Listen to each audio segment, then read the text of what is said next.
Maintenant, je vais peut-être vous présenter le déroulé de la soirée. Dans un premier temps, comme vous le voyez et comme vous le savez, nous avons la chance de recevoir Joseph Deiss, qui nous partagera son expertise et notamment son expérience dans le processus d'adhésion de la Suisse à l'ONU, mais aussi plus de détails sur le Conseil de sécurité dans le système onusien. Et vous aurez également l'occasion de lui poser des questions. Donc, il ne faudra pas hésiter à intervenir. Dans un deuxième temps, vous serez invité à rejoindre l'un des 4 groupes thématiques pour donc tout d'abord identifier les problématiques actuelles, le issue mapping, comme vous le voyez, et ensuite essayer de trouver des solutions à ces problématiques dans le processus d'idéation, pour ensuite les ajouter en plus petits groupes, pour les ajouter sur la plateforme Policy Kitchen. Vous aurez ensuite tout le loisir de retravailler ces propositions plus tard, demain, la semaine prochaine, de vous inspirer des autres propositions qui ont été faites, avant que notre équipe ne les regroupe afin de rédiger un document de 2 pages qui sera transmis au DFAE. Et à la fin de cette soirée, si vous avez encore un peu d'énergie, vous aurez l'occasion de rester encore un petit peu pour une séance de networking en ligne. Donc on se réjouit aussi de cette partie. Maintenant, je passe volontiers la parole à Moritz pour cette première partie. Merci beaucoup, Marie. Moi, j'ai le plaisir maintenant de vous parler un peu du contexte de la candidature suisse et aussi plus en détail du rôle que joue le Conseil de sécurité au sein du système onusien. Et finalement, je vais perdre quelques mots aussi sur les préparatifs actuels de la Suisse pour la candidature et aussi pour le mandat de membre non permanent au Conseil de sécurité. Donc, tout d'abord, par rapport au contexte de la candidature, en 2002, la Suisse fait enfin son entrée au sein du système onusien, au sein de l'ONU. Après, à la deuxième tentative, le peuple suisse approuve cette adhésion. En 2011, le gouvernement soumet officiellement sa candidature à un siège non permanent au Conseil de sécurité de l'ONU pour 2023-2024. Ensuite, l'année passée, en octobre, la campagne A Plus for Peace, ou en français Un plus pour la paix, est lancée depuis New York, depuis la mission à New York. En juin l'année prochaine, en juin 2022, l'élection à l'Assemblée générale des Nations unies pour ce siège que convoite la Suisse. 5 sièges actuellement seront en réalité soumis à l'élection, dont le siège que convoite la Suisse pour le Conseil de sécurité. Maintenant, qu'est-ce que le Conseil de sécurité et quelles sont ses compétences principales? Il faut savoir que le Conseil de sécurité, c'est un des 6 principaux organes du système onusien, de l'ONU, qui est responsable du maintien de la paix et de la sécurité internationale. Il y a différentes compétences. D'une part, il peut émettre des recommandations, mais aussi prendre des mesures coercitives, décider des mesures coercitives comme des sanctions économiques ou des mesures économiques, ou encore des mesures militaires, d'ordre militaire, comme notamment les missions de maintien de la paix, ou encore des interventions militaires exercées par des tiers, ce qui est plus rarement le cas, mais ce qui peut aussi arriver. Il peut également faire des accords régionaux avec des entités régionales comme l'Union africaine ou l'OSCE, ou encore il a également aussi des pouvoirs spéciaux dans le domaine de la juridiction pénale internationale, comme ça a été notamment le cas pour la mise en place de tribunaux spéciaux pour la poursuite de crimes de guerre ou de criminels de guerre, comme on l'a vu dans les années 90 dans le cadre de l'ex-Yougoslavie ou encore du Rwanda. Finalement, il y a des compétences procédurales au sein du système onusien, quand il s'agit notamment de l'élection du secrétaire général de l'ONU ou encore l'adhésion de nouveaux membres au sein de l'ONU. Un petit mot aussi sur la composition du Conseil de sécurité. Il y a 15 États membres au Conseil de sécurité, donc 5 sont permanents. Ensuite, il y a les 10 États qui ont des sièges non permanents. Et la Suisse se trouve, donc ces 10 sièges sont distribués de manière géographique. Et la Suisse se trouve dans le groupe Europe occidentale et autres. Et c'est dans ce groupe qu'elle convoite un des 2 sièges qui sera mis à élection. Aussi sur les décisions et les prises de position au sein du Conseil de sécurité, les résolutions forment la forme la plus forte de prise de position qui existe, qui peut être contraignante en vertu du droit international. Et par rapport au processus de décision, il y a une particularité, donc il faut 9 voix pour faire passer un vote au Conseil de sécurité. Mais quand il est non procédural, quand il est substantiel, le vote, il faut aussi qu'il n'y ait pas de droit de veto invoqué par l'un des 5 États membres permanents. Ceux-ci ont un droit de veto. Et ceci influence bien sûr aussi les discussions au Conseil de sécurité et les négociations. Finalement, les domaines de travail du Conseil de sécurité, le Conseil de sécurité peut traiter des situations nationales qui sont spécifiques à des pays, mais aussi des points d'agenda régionaux. Et finalement, il traite de manière de plus en plus conséquente ces dernières années des problématiques générales ou d'ordre thématique, comme par exemple le changement climatique ou l'alimentation et la sécurité, ou encore, comme on l'a montré ici, entreprises et sociétés civiles. Il y en a beaucoup, beaucoup d'autres. Et maintenant, j'avais promis que j'allais en parler en quelques mots aussi de l'état de la candidature et surtout aussi des préparatifs qui se font au niveau suisse. Hier, nous avons, comme Marie l'a déjà mentionné, nous avons eu notre premier atelier de la série avec Madame l'ambassadrice Pascale Berisville, qui est chef de mission de la Suisse auprès de l'ONU à New York et qui se représentera aussi la Suisse au Conseil de sécurité en cas d'élection comme membre non permanent en 2023-2024. Et donc, que fait la Suisse actuellement? Elle se prépare d'une part sur le plan logistique en prévoyant d'engager un grand nombre de personnel en plus à la mission, parce qu'il y a énormément de réunions qui sont faites tout au long des 2 ans, qui demandent une grande force de travail, une force de travail conséquente. La Suisse mène aussi sa campagne à travers divers événements. Il faut savoir ici qu'elle a une situation relativement privilégiée parce que sur les 2 sièges qui sont mis sont mis à élection, à disposition pour l'élection, il y a la Suisse et Malte qui ont déposé une candidature. Et il n'y a donc pas de concurrence pour le siège de la Suisse. Et que fait la Suisse en termes de contenu? Alors, d'un côté, elle fait ce qu'on appelle le transfert de savoir.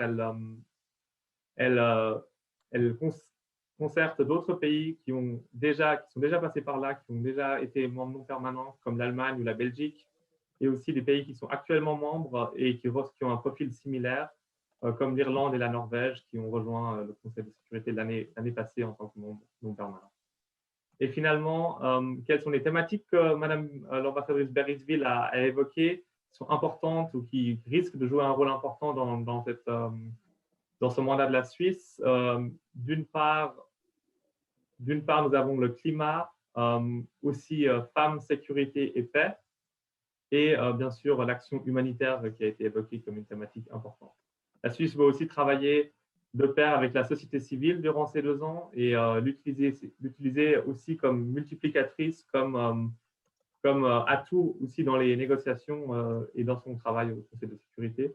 Et finalement, on nous a aussi dit que que la mission à New York allait travailler avec la centrale à Berne et aussi, bien sûr, bénéficier du soutien des représentations diplomatiques qu'elle possède dans le monde entier. La Suisse a un grand nombre de représentations diplomatiques à l'étranger et elle veut en profiter. Voilà, c'est tout pour ma part. J'ai le plaisir de maintenant redonner la parole à Marie pour la suite. Merci. Merci beaucoup, Maurice, pour ce petit aperçu aussi complet qu'on a réussi à le faire dans un laps de temps si court, du contexte donc, et du statut de cette candidature suisse. Maintenant, comme Maurice l'a dit et comme on le tease un peu depuis le début de cet événement, on accueille Joseph Deiss. Monsieur Deiss, mille merci déjà de vous joindre à nous ce soir en ligne. Nous nous réjouissons vraiment d'entendre ce que vous avez à partager de vos diverses expériences, aussi bien du côté suisse que depuis le centre même de l'ONU, mais aussi d'échanger avec les participants. Je suis persuadée qu'il n'y a nul besoin de vous présenter, mais peut-être quelques éléments de rappel. Et n'hésitez pas à m'interrompre si je me trompe. Vous avez été élu au Conseil fédéral en 1999, où vous avez succédé à Flavio Cotti au département fédéral des affaires étrangères, que vous avez dirigé jusqu'en 2002, avant de reprendre le département de l'économie jusqu'en 2006. Après avoir atteint les plus hautes sphères du pouvoir politique suisse, vous atteignez le firmament onusien, comme l'a titré un journal à l'époque, en devenant le premier Suisse président de l'Assemblée générale de l'ONU lors de la 65e session en 2010-2011. Et quel honneur pour la Suisse qui, on le rappelle, avait rejoint l'organisation moins de 10 ans auparavant. C'était d'ailleurs déjà vous qui, en 2002, aux côtés de Caspar Villiger, avez signé l'acte officiel d'adhésion de la Suisse à l'ONU. Je pense que c'est tout bon. Pas de... Superbe. Très bien. Merci. Donc, nous sommes vraiment infiniment reconnaissants de votre présence ce soir avec nous. Et puis, peut-être juste avant de vous donner la parole, je rappelle que les questions sont les bienvenues. Nous les prendrons juste après l'intervention de Monsieur Deiss. Monsieur Deiss, je vous donne la parole. Merci beaucoup. Bonsoir à tout le monde. C'est un plaisir pour moi de pouvoir vous donner quelques idées, quelques opinions personnelles sur la candidature de la Suisse pour un siège de membre non permanent du Conseil de sécurité. Vous savez, ça fera d'ailleurs exactement 20 ans l'année prochaine lorsque le vote sur notre possible participation au Conseil de sécurité aura lieu, que la Suisse fait partie des Nations unies. Elle n'a pas été le plus rapide des membres, mais plutôt l'un des plus lents. Et j'ai toujours défendu le point de vue que l'absentéisme n'est pas une marque de souveraineté, comme on l'entend d'ailleurs aujourd'hui dans d'autres contextes, mais c'est un geste d'abdication. Et par son adhésion aux Nations unies, la Suisse a gagné en souveraineté, même que certains adversaires disaient que nous allions perdre notre neutralité, que c'est l'ONU qui va nous dicter notre comportement, mais rien de tout cela. Après 20 ans, aucune des prédictions funestes que les adversaires avaient avancées à l'encontre de notre adhésion ne s'est réalisée. Au contraire, je le répète, la Suisse est plus souveraine, elle est plus décontractée et elle est plus efficace pour défendre ses intérêts. Alors, est-ce que, parce que lors de notre adhésion, certains ont dit on veut bien que la Suisse devienne membre des Nations unies, mais le jour où vous poserez la question d'être membre du Conseil de sécurité, alors non, là, on ne va pas aussi loin que cela. Mon point de vue est évidemment à l'opposé. La Suisse est membre à part entière. Il n'y a donc pas de raison qu'elle ne puisse pas remplir l'une ou l'autre de toutes les fonctions qui sont accessibles à ses membres. Et on peut même tourner la question, puisque certains ont déjà essayé de revenir avec la vieille sornette de la neutralité. Le Conseil de sécurité est une sorte d'arbitre au niveau des conflits internationaux. Un peu comme dans les matchs de foot ou de hockey, l'arbitre, on l'appelle le neutre. Alors je vous pose la question, qui mieux qu'un pays neutre comme la Suisse peut jouer le rôle de membre du Conseil de sécurité? Nous sommes prédestinés à cela, donc non seulement notre neutralité n'est pas en jeu, mais elle peut être un atout. D'ailleurs, c'est grâce à l'adhésion aux Nations unies que notre neutralité a connu un rehaussement par une, en quelque sorte, reconnaissance tacite, certes, mais reconnaissance de la communauté internationale. Pourquoi? Dans la campagne pour l'adhésion au Conseil fédéral, on s'était dit, pour que les gens prennent confiance, il faut leur montrer la lettre d'adhésion que nous allons envoyer aux Nations unies le jour où le vote aura eu lieu et qu'il sera positif. Nous aurions bien aimé que du côté des Nations unies, c'était Kofi Annan, le secrétaire général, on nous dise cette lettre, elle est bonne, elle passe comme demande d'adhésion. Ce n'est pas le secrétaire général qui fait les adhésions, c'est l'Assemblée générale sur proposition du Conseil de sécurité. Il ne pouvait donc pas s'avancer. Mais dans la lettre que nous avons finalement écrite et envoyée, il y a la phrase qui dit « En tant que membre de l'ONU, la Suisse restera neutre. Personne à l'Assemblée générale n'a remis en question cette phrase et l'aurait considérée, par exemple, comme une réserve que nous émettons, parce que vous ne pouvez pas adhérer à l'ONU ni à une autre organisation multilatérale en mettant ou en émettant des réserves. Vous devez accepter, le Conseil fédéral l'a écrit de cette même manière, la Suisse accepte toutes les obligations qui découlent de l'adhésion à la Charte des Nations Unies et nous nous efforcerons de donner suite. Donc, vous voyez que la Suisse, grâce à cela, est à l'aise au sein de l'ONU et peut se dire que sa neutralité a connu, de par le fait que nous avons été accueillis, d'ailleurs par acclamation, a reçu une bénédiction, si j'ose dire, internationale. Un ou deux mots sur l'Assemblée générale avant de dire quelque chose du Conseil de sécurité. L'Assemblée générale est bien sûr l'organe fêtier. On ne va pas ici faire les mêmes discussions que les représentants de l'Union européenne à Ankara pour savoir qui est le premier au protocole. Mais en principe, protocolairement, c'est le président de l'Assemblée générale qui est le numéro 1, même si la personne la plus visible, c'est le secrétaire général. Au fond, à l'Assemblée générale, le président est une sorte de président du conseil d'administration, tandis que le secrétaire général est le CEO, c'est celui qui doit gérer, mener. Il a la responsabilité, par exemple, de toutes les actions de soutien de la paix des troupes onusiennes. Il est donc un chef militaire, si je puis dire, entre guillemets, qui commande à peu près 100 000 hommes et femmes qui sont engagés dans les missions de paix des Nations Unies.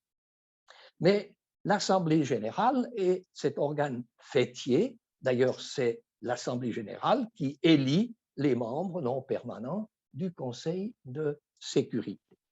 Mais l'Assemblée générale n'est pas l'organe le plus important au niveau des décisions, car les membres des Nations unies, même s'ils se sont engagés à respecter la charte et en principe à appliquer les résolutions de l'Assemblée générale, il n'y a pas de coercition ou de moyen d'imposer aux membres de respecter une résolution qui aurait été prise par l'Assemblée générale. Mais l'Assemblée générale est plutôt une formule très démocratique, voire même un peu démocratique à rebours, puisque chaque pays membre a une voix. Et il n'y a pas de droit de veto au sein de l'Assemblée générale, sauf pour des changements de la charte, où les 5 pays qui ont le droit de veto ont aussi un veto sur les modifications de la charte, ou encore, je crois que celle-ci dit que les modifications de la charte sont valables à partir du moment où ils auront aussi été ratifiés par les 5 membres permanents du Conseil de sécurité. C'est important parce que ça veut dire que vous ne pouvez pas supprimer le droit de veto qui est contenu dans la charte sans que les 5 bénéficiaires de ce droit le sabordent en quelque sorte. Donc, il faut être réaliste aussi. Alors, j'ai dit que c'était démocratique parce que chaque pays a une voix. Lors d'un débat, une fois, le représentant de Saint Kitts and Nevis, un État caribien qui a peut-être 20 ou 30 000 habitants, le représentant permanent s'est insurgé en disant que ce n'était pas démocratique, etc. Et je lui ai dit que pour les petits membres, Tuvalu a 10 000 habitants. Avec 10 000 habitants, Tuvalu a le même poids au sein de l'Assemblée générale que le 1,3 milliard de Chinois. Et que si on donnait un droit de vote pour 10 000 habitants, il nous faudrait plus qu'un stade pour accueillir les dizaines de milliers de représentants chinois qui devraient exercer le droit. Donc, c'est une réunion qui vit très fortement ce que la charte contient, sauf erreur, à l'article 2, qui dit que chaque pays, l'ONU défend chaque pays dans son intégrité et dans ses pouvoirs. Pour l'adhésion de nouveaux membres, Moritz tout à l'heure a parlé du Conseil de sécurité. C'est l'Assemblée générale qui admet les nouveaux membres, mais aussi qui élit le secrétaire général. Qu'est-ce qui se passe? Ouais, on ne vous voit plus. Ah, voilà, ma caméra s'était teintée de rouge. Merci de me le Il signaler. n'y a aucun problème. Voilà. Alors, on en était donc à l'adhésion de nouveaux membres ou l'élection du secrétaire général, c'est l'Assemblée générale qui le fait, mais sur proposition du Conseil de sécurité. Donc, vous voyez que celui qui aspire à devenir secrétaire général des Nations unies, il a intérêt à avoir le soutien des 5 pays qui ont le veto au Conseil de sécurité. Pour l'adhésion de nouveaux membres aussi. Alors, c'est le cas de la Palestine. Si l'Assemblée générale pouvait voter sur l'adhésion de la Palestine, il y aurait probablement les majorités, je crois que c'est 2 tiers qu'il faut, il y aurait probablement une majorité de 2 tiers de pays, puisqu'il y a déjà les reconnaissances bilatérales qui dépassent largement le nombre de l'Assemblée. Mais, et j'ai dû décortiquer cette affaire, la charte dit que l'Assemblée générale admet les nouveaux membres sur proposition du Conseil de sécurité. Or, au Conseil de sécurité, on sait que les Américains, en tout cas, feraient valoir leur droit de veto, et comme il n'y a pas de proposition pour la Palestine, l'Assemblée générale ne peut pas voter. Certains avaient dit, mais on peut contourner l'obstacle, puisque si le Conseil de sécurité ne s'occupe pas d'un dossier, l'Assemblée générale a le droit de le faire. Mais pour l'adhésion, il semble que juridiquement, ce n'était pas possible. J'en viens au Conseil de sécurité, qui est l'organe, je dirais, le plus puissant des Nations unies, dans la mesure où, à l'article 25, la charte dit que les décisions du Conseil de sécurité sont en principe obligatoires pour les membres des Nations unies, contrairement aux résolutions de l'Assemblée générale. Donc, le Conseil de sécurité, lorsqu'il décrète, par exemple, des sanctions à l'encontre d'un pays, part de l'idée, au nom de la charte, que tous les pays membres vont appliquer ces sanctions à la lettre. Les 2 conseils risquent-ils d'être en conflit? C'est-à-dire que l'Assemblée générale ne fait pas exactement, ne va pas dans la même direction que le Conseil de sécurité. La charte a prévu que, aussi longtemps que le Conseil de sécurité exerce ou remplit ses fonctions sur un sujet, l'Assemblée générale ne doit faire aucune recommandation. Cela veut dire que lorsque le Conseil de sécurité, une fois qu'il a saisi un dossier, implique aussi que l'Assemblée générale s'abstienne, à moins que le Conseil de sécurité ne le lui demande de faire une recommandation. Néanmoins, l'Assemblée générale et le Conseil de sécurité doivent travailler de pair parce que sur beaucoup de sujets, les activités sont conjointes. J'ai connu l'exemple du Soudan Sud lorsque ce pays est devenu membre des Nations unies. D'abord a été créé et c'était assez spectaculaire parce que c'était l'une des rares fois où le Conseil de sécurité a siégé hors les murs de New York et de sa salle très connue, et il a été incorporé au Soudan Sud pour se faire une idée in situ de la situation dans ce pays ravagé par une guerre meurtrière pendant de nombreuses années. Et ensuite, il a fallu... c'est bon? On m'entend? Oui, je vous laisse volontiers encore 5 minutes, comme ça on a encore un peu de temps 5 pour les minutes. questions. Oui, Super. oui, je vais essayer d'arriver au bout. Mais l'histoire du Soudan Sud est quelque chose qui m'était très proche parce que j'ai revécu 10 ans après avoir étant battu pour l'adhésion de la Suisse.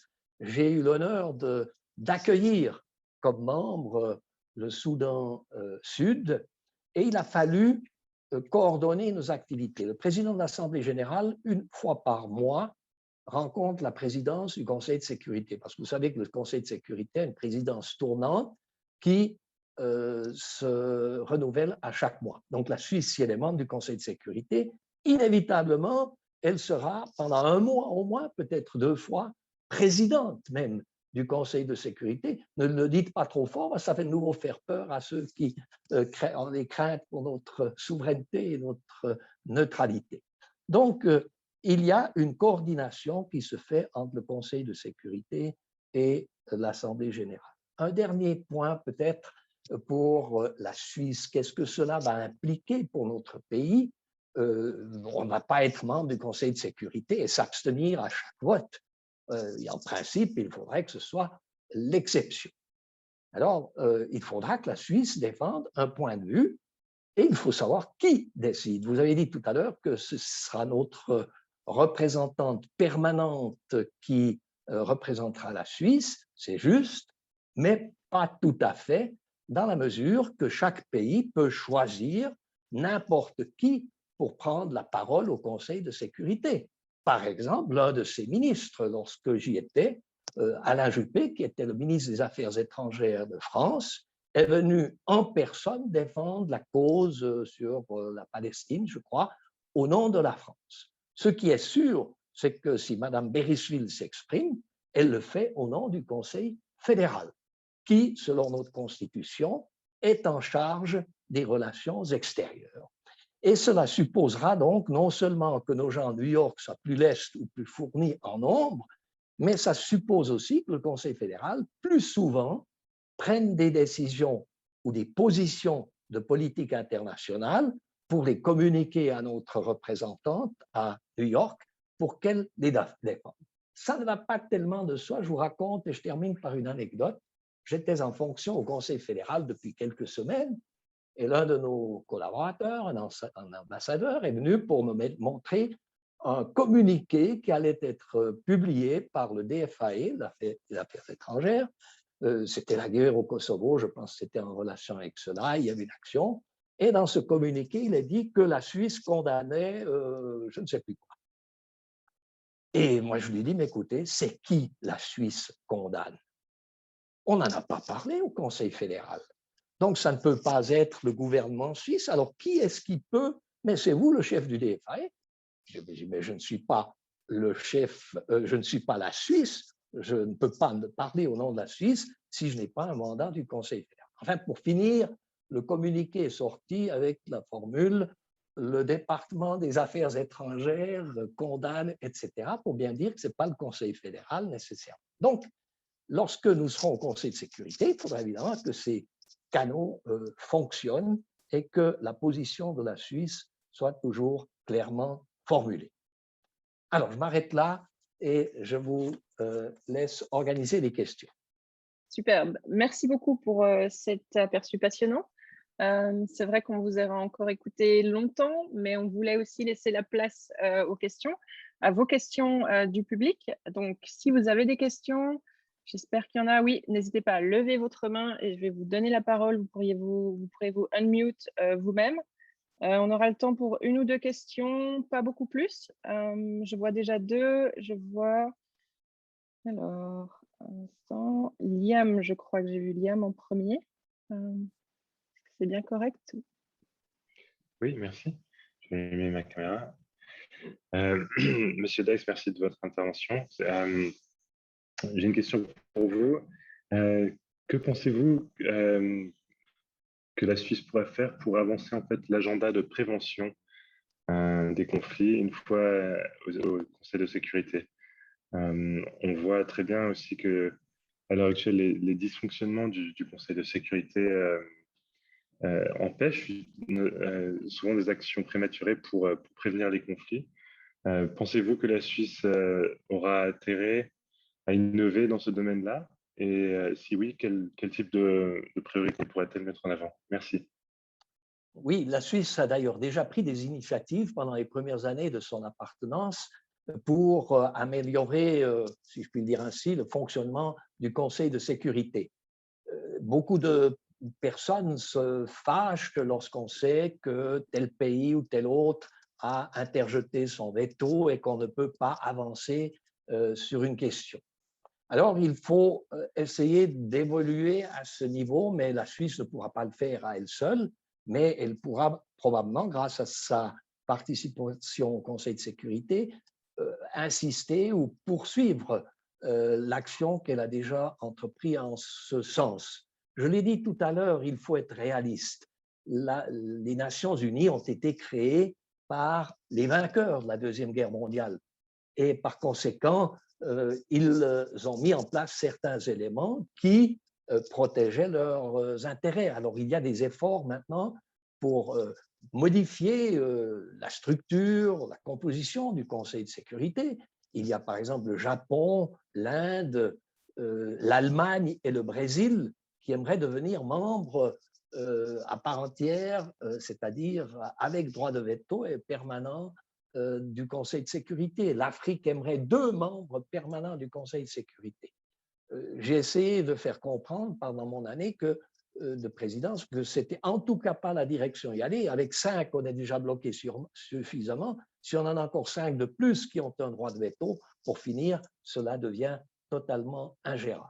Et c'est pour ça que je pense que la Suisse, qui avait essayé d'apporter d'autres éléments, dire, ma foi, le droit de veto, il est là, on ne peut pas le supprimer, parce que ça supposerait que les bénéficiaires de ce droit de veto y renoncent, puisque j'ai dit tout à l'heure qu'ils avaient le veto pour le changement de la charte. Alors, c'est illusoire d'imaginer un président des États-Unis, même un Biden, aller au Capitole proposer à son Parlement l'abandon du droit de veto aux Nations unies.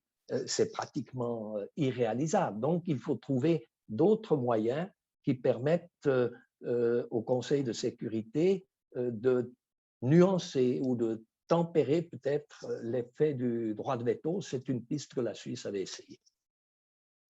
Merci beaucoup. On a encore le temps pour une question. Je vois que Dounia a levé sa main. Je donne la parole. Oui, merci beaucoup. Bonjour Joseph Dice, merci beaucoup.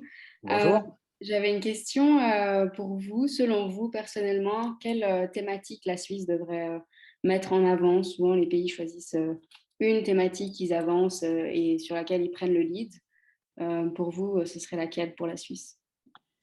Et au Conseil de sécurité, on traite en principe d'abord les sujets qui se présentent. Alors, des crises, etc., ce serait malvenu que la Suisse imagine une crise où elle pourrait jouer un rôle. Donc, il faudra beaucoup travailler sur les sujets qui sont imposés par l'actualité. D'ailleurs, les représentants des pays au sein des Nations unies ne s'appellent pas ambassadeurs, même si c'est des gens qui ont le rang d'ambassadeur dans leur corps diplomatique. On les appelle les membres, les représentants permanents. Et je me suis longtemps posé la question, mais pourquoi on les appelle représentants permanents? Parce qu'il est dit dans la charte que chaque pays membre doit s'arranger pour qu'il y ait toujours quelqu'un qui le représente, qui soit disponible à l'Assemblée ou au Conseil de sécurité. Donc, le Conseil de sécurité peut même siéger à 2 heures du matin, si c'est nécessaire, et les ambassadeurs ne peuvent pas dire que ce n'est pas les heures de bureau. Donc, on doit être disponible en permanence. J'ai moi-même, à l'Assemblée générale, lorsqu'il a fallu voter le budget pour les opérations de maintien de la paix, un budget de 6 à 7 milliards, comme l'accord, finalement, après des semaines de débat, se fait à 2 heures du matin, j'ai convoqué l'Assemblée générale à 7 heures du matin pour absoudre l'affaire pendant qu'elle était encore chaude. Alors, pour répondre quand même à votre question, quel est le sujet que la Suisse devrait aborder? Il y a pour moi personnellement un sujet qui me tracasse depuis longtemps, c'est celui du Proche-Orient, à savoir que dans cette région, on n'a toujours pas réussi à obtenir une solution pacifique et je pense qu'il y a là une résolution qui remonte à 1948 et qui n'est toujours pas suivie de part et d'autre. Et je pense que si la Suisse pouvait aider à relancer ce dossier-là, ce serait évidemment une grande cause parce que vous pouvez faire ce que vous voulez. De nombreuses questions sont toujours liées à ce conflit. Ce n'est pas seulement le Conseil de sécurité, c'est à l'UNESCO, on est gêné parce que les États-Unis, Israël ont dit on ne vient plus à l'UNESCO, etc. Donc partout, cela gêne et ça rend la situation difficile. Alors voilà un sujet, il est tellement vaste que probablement 2 ans ne suffisent pas pour le résoudre, mais je pense que si on pouvait là redonner une certaine objectivité ou une certaine décontraction pour aborder cette question, cela serait peut-être une façon utile de faire avancer les choses. Super, merci beaucoup. Donc, une mission, la paix au Proche-Orient et un prix Nobel de la paix, j'imagine, encore en ligne de mire après ça, pour la Suisse au Conseil de sécurité. Je suis navrée pour les personnes qui n'ont pas pu poser leurs questions, mais je vous remercie toutes et tous pour vos questions.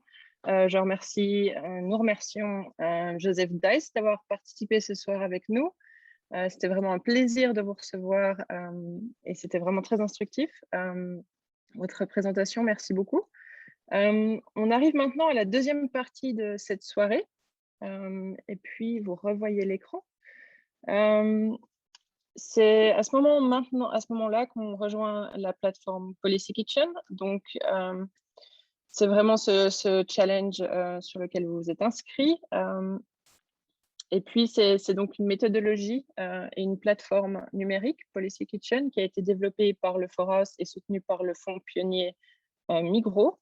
Une plateforme d'innovation qui vise justement à façonner des recommandations de politique étrangère. Ça crée vraiment un processus participatif, bottom-up, comme on dit si bien en français, sans ancrage géographique et qui permet du coup à un réseau diversifié de trouver des recettes créatives afin de répondre aux défis internationaux urgents, comme c'est le cas exactement ce soir.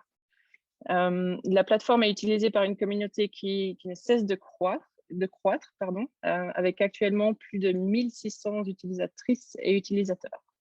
Donc maintenant, en petit groupe, la question à laquelle on va essayer de répondre, c'est donc la suivante, vous la connaissez.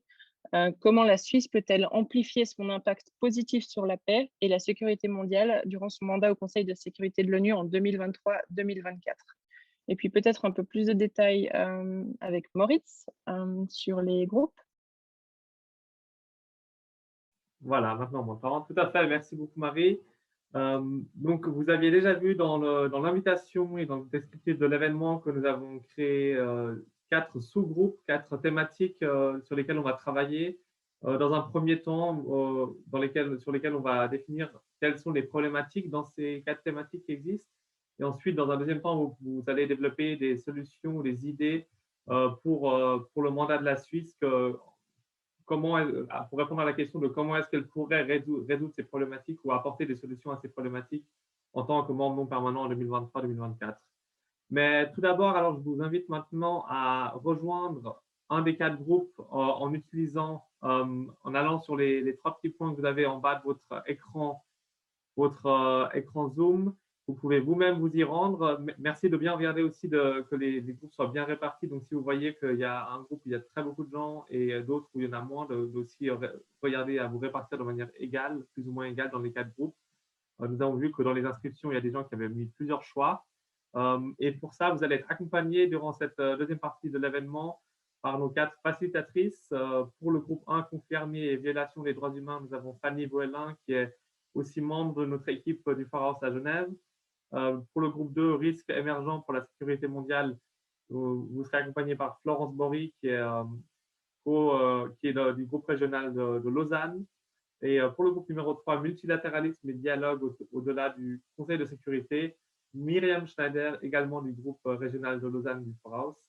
Et finalement, pour le groupe numéro 4, procédure de travail innovante pour la paix et la sécurité, Annika Lang du groupe régional de Zurich. Voilà, donc je vous invite à rejoindre les 4 groupes. Pour les personnes qui n'auraient pas la possibilité, parce que peut-être qu'ils n'ont pas l'update Zoom, vous pouvez aussi poster dans le chat dans quel groupe vous voulez aller et Larissa se chargera de vous distribuer. Bonne suite à tous et à plus tard.